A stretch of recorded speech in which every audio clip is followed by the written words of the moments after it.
अल्लाह ताला ने अपने बंदों को हुक्म दिया, वो कुरान पाक की एक आयत भी है, इन्नल्लाह व मलाइकातुहु युसल्लूना अलन नबी या अय्युहल्लज़ीना आमनू सल्लु अलैहि व सल्लिमू तस्लीमा।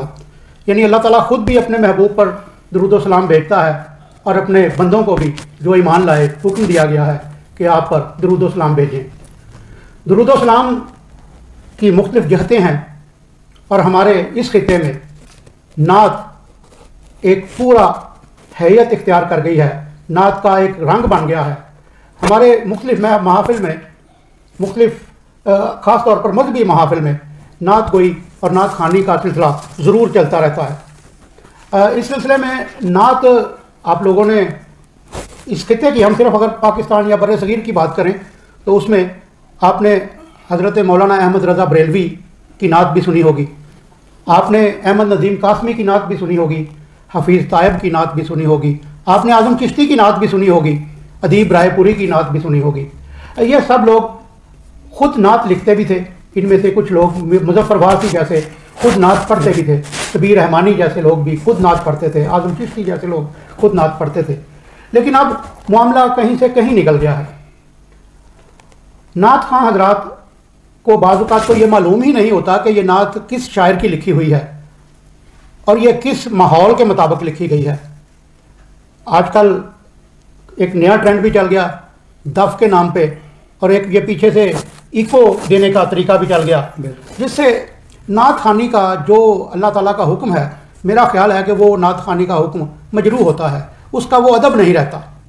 ज़ाहिर है सुर और ये लय जितनी खूबसूरत किसी का लहन तो खुदा की देन है, उसके अलावा उसे कोई थोड़ा बहुत किसी उस्ताद के पास बैठ के इसको सीखना चाहिए कि क्या, यानी नात की एक हद होनी चाहिए कि कहाँ तक आप इसमें गिना शामिल कर सकते हैं। हजूर सरवर कौनैन के हजूर जब आप बात करें तो उसका एक तकद्दुस और मुकर्रम उसे रखना पड़ता है उसको सबको। वो कुछ लोगों से बात होती है ना नात खानों से, तो वो कहते हैं कि जी ये तो इश्क है, जहाँ तक मर्जी बढ़ा लें। लेकिन वो एक बहुत खूबसूरत मिसरा मेरे जहन में आया कि बा खुदा दीवाना बाशुद बा मोहम्मद होशियार। सुभान अल्लाह, माशाअल्लाह। ये नात खानी हमद सराई से ज़्यादा मुश्किल काम है बेशक। तो इस सिलसिले में मैं अपना ही एक शेर पेश करता हूँ कि मेरी एक नात है कि नुक्तावर नुक्तादां कहाँ सोचें, आपके नात गो जहाँ सोचें। वाह सुभान अल्लाह। और आपके कौले पाक ही सच हैं, सारी दुनिया की राय गहाँ सोचें। सुभान अल्लाह। और नात खानी खुदा की सुन्नत है, माशाअल्लाह। नात खानी खुदा की सुन्नत है, इस ज़माने के नात खां सोचें।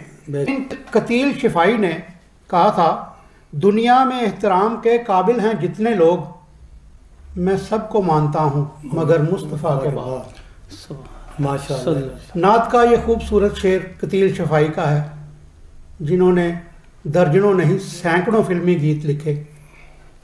उनके फिल्मी गीत लिखने का अंदाज अपना था, लेकिन जब वो नात लिखते थे तो बावजू होकर, सुभान अल्लाह, तासीर बताती थी कि बावजू होकर नात कही गई है।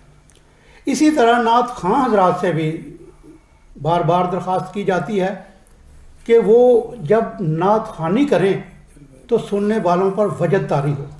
हनीफ नाजिर साहब की बात हो रही थी, तो उनकी बड़ी मरूफ नात जो अवैस रज़ा कादरी ने पढ़ी है, ज़ायरे कुए जना आहिस्ता चल, ये मदीना है यहाँ आहिस्ता चल, उसके अंदर एक शेर है अंदर जाके कि बारगाहे नाज में आहिस्ता बोल, हो ना सब कुछ रायगा आहिस्ता चल।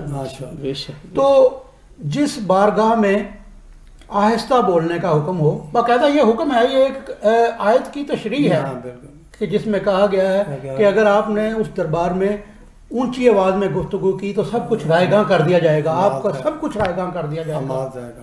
तो ये नात गोई और नात खानी में हमें बहुत एहतियात, ये दो धारी तलवार में पर चलने वाला सिलसिला होता है नात गोई या नात खानी का।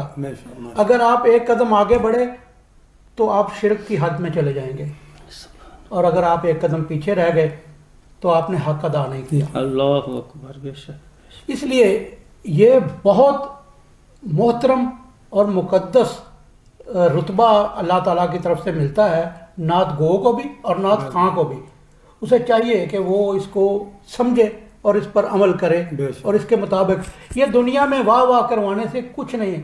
نعت وہی ہے جو بارگاہ رسول میں مقبول ہو گئی.